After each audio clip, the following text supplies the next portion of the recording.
இப்போ நீங்கள் பார்த்துக்கிட்டு இருக்கிற இந்த வீடு தான் ஆஸ்திரேலியாவிலே த மோஸ்ட் ஹாண்டட் ஹவுஸ்.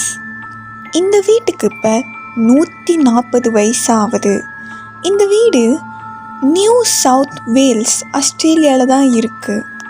இந்த வீடு பேர் தான் த மொன்டே கிறிஸ்டோ ஹோம்ஸ்டேட். இந்த வீடு 1885 கிறிஸ்டோஃபர் க்ராலியால் கட்டப்பட்டிருக்கு. இவர் ஒரு பணக்காரர். இந்த வீட்டில் அவர் குடும்பத்தோடு வாழ்ந்திருக்காரு. இந்த வீடு வெளியிலேருந்து பார்க்குறதுக்கு அவ்வளோ அழகாக இருக்கும். ஆனால் உள்ள சில சோகமான விஷயங்கள் நிறையவே நடந்திருக்கு. பல ஆண்டுகளாகவே இந்த வீட்டில் இல்லைன்னா இந்த வீட்டு பக்கத்துலேயே பல பேர் உயிரிழந்திருக்காங்க. அதில் ஒன்று, குதிரைங்களை பார்த்துக்கிற ஒரு பையன் அந்த குதிரைங்களை வைக்கப்பட்ட இடத்துல நெருப்பில் சிக்கி உயிரிழந்திருக்கான். ரெண்டாவது, இந்த வீட்டில் வேலை செய்கிறவங்க பால்கனிலேருந்து விழுந்திருக்காங்க. இது அவங்களா விழுந்தாங்களா இல்லை யாரோ அவங்கள தள்ளி விட்டுருக்காங்களா, யாரோவா இல்லை ஏதோவா. மூணாவது, ஒரு சின்ன பையன். இந்த பையன் அந்த குடும்பத்தில் ஒரு ஆள். இந்த சின்ன பையன் தாங்காப்படியிலிருந்து விழுந்து இறந்து போயிருக்கான். பல வருஷங்கள் கழிச்சு ஒன் ஆஃப் த கேர்டேக்கர் இந்த வீட்டிலே மர்டர் ஆகி இறந்து போயிருக்காங்க.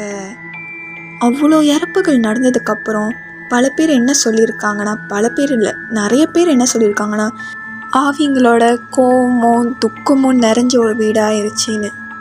இந்த வீட்டை சுற்றி பார்க்க வரவங்களுக்கெல்லாம் நிறையா பேருக்கு ஃபுட் ஸ்டெப்ஸ் கேட்டிருக்கு. அதாவது யாரும் நடந்து போகிற மாதிரி கேட்டிருக்கு, அழுவுற குரல் கேட்டிருக்கு, அண்ட் ஒரு விஸ்பர், யாரோ அவங்க பேரை கூப்பிட்ற மாதிரி. நிறைய பேர் என்ன பார்த்துருக்காங்கன்னா, ஒரு கருப்பு உருவம் கொண்ட ஒரு பெண் கேண்டலை பிடிச்சிக்கிட்டே நடந்து போகிற மாதிரி. எல்லோரும் என்ன நம்புகிறாங்கன்னா, அதுதான் மிஸ்ஸஸ் க்ராலி, அந்த ஆனரோட ஒய்ஃப். அவங்க ரொம்ப பக்தியானவங்க. அவங்க ஹஸ்பண்ட் இறந்ததுக்கப்புறம் அவங்க அந்த வீட்டை விட்டு வெளியாகவே இல்லை. இந்த வீட்டில் நீங்கள் தங்கக்கூட செய்யலாம். அண்ட் தங்கினவங்க என்ன சொல்லியிருக்காங்கன்னா, நைட்டில் கண்ணு முழிச்சு பார்க்கும்போது யாரோ அவங்க நெஞ்சு மேலே உக்காந்துருக்கிற மாதிரியே இருக்குமா, அவ்வளோ பாரமாக இருக்குமா அவங்க நெஞ்சு. ஆனால் யாருமே அங்கே இருக்க மாட்டாங்க. இப்போ வரைக்கும் இந்த வீட்டில் நீங்கள் கோஸ்ட் டூர்ஸ்லாம் பண்ணலாம், அதாவது பேரநார்மல் ஆக்டிவிட்டிலாம் பண்ணலாம். அண்ட் நீங்கள் ஈவன் ஓவர் நைட் கூட ஸ்டே பண்ணலாம். இந்த வீட்டில் வேறு வேறு கண்ட்ரிலேருந்து கூட டூரிஸ்ட் இந்த வீட்டை பார்க்குறதுக்குன்னே வராங்க. இவங்க சொல்கிற கதையெல்லாம் உண்மையானு நிறைய பேர் பயந்து போய் கிளம்பியிருக்காங்க. ஆனால் ஒரு சில பேர் என்ன ஃபீல் பண்ணியிருக்காங்கன்னா, இந்த வீட்டில் இருக்கும் பொழுது, அதாவது ஓவர் நைட் ஸ்டே பண்ணும்போதும் சரி அண்ட் பேரநார்மல் ஆக்டிவிட்டி பண்ணும்போதும் சரி, யாரோ அவங்கள கண்காணிச்சிக்கிட்டே இருக்கிற மாதிரியே ஒரு ஃபீலாக இருந்திருக்கு.